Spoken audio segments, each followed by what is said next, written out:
Hi guys, for today's video I made enchorizadas. Let me tell you, these are delicious.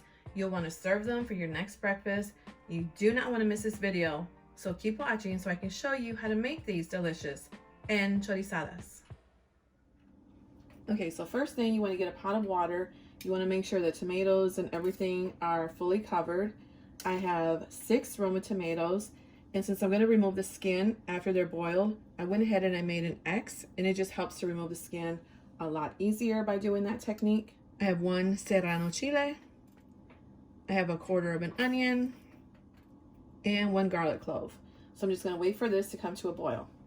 Meanwhile, while I'm waiting on the tomatoes, here in my skillet, I'm going to add about 1 tablespoon of vegetable oil, and to that I'm going to add 12 ounces of chorizo, and this is the brand that I'm using, but you can use any brand of your choice.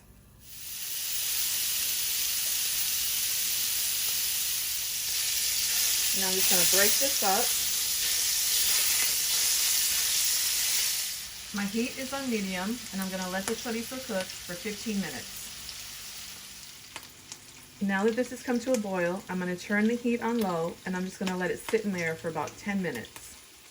The chorizo is done. If you notice that your chorizo is popping and it's making a mess all over your stove, just go ahead and put it on low and continue cooking it like that for 15 minutes. Everyone's stove is different. Some might get hotter than others, but so you don't have to clean up that mess.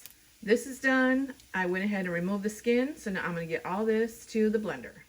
Into my blender, I'm going to add in 1 tablespoon of chicken bouillon. Hope I said that right. And 1 teaspoon of black pepper. I'm also going to add in 1/2 cup of water where everything was boiling. So now I'm just going to blend this up. So now I'm going to taste it for the seasoning. Perfect. And now I'm going to pour this right over the chorizo.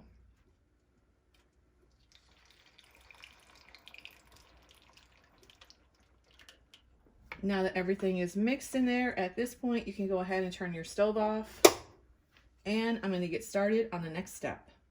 So in my skillet here, I just added some vegetable oil, and I'm going to cook myself some eggs. And I'm going to show you how I'm just making it for myself. Now, if you're going to make this for your family, add the amount of eggs per person that you think that you'll need. So here to my skillet, I'm going to add my eggs.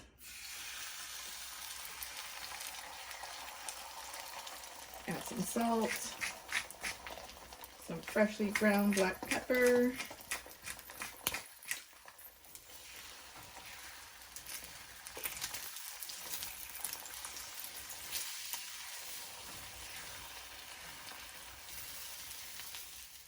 my eggs are done, so now I'm going to start to heat up my corn tortillas. So on my comal here, I'm going to add a little bit of cooking oil because I don't like to add a lot of oil to my pan. Spread that around and start to heat up my corn tortillas.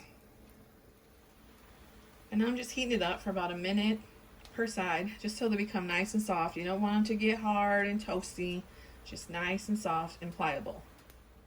I'm gonna put it over there on my paper plate that's lined with paper towel. So I'm gonna go ahead and heat up my other 2, and then I'm gonna start assembling. Now I'm going to take my corn tortillas. I'm going to place some of my egg inside.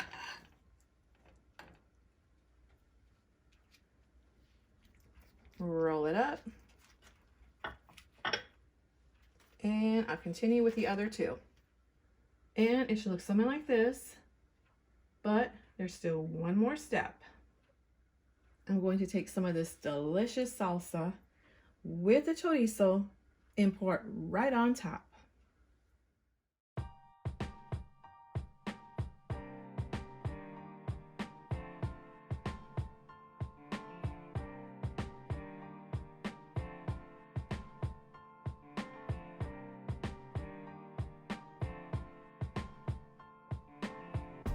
And now it should look something like this. And then I'm just going to drizzle a little bit of crema mexicana right on top.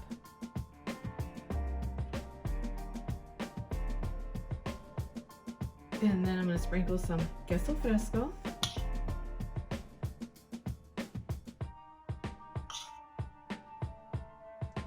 And there you have it, enchorizadas.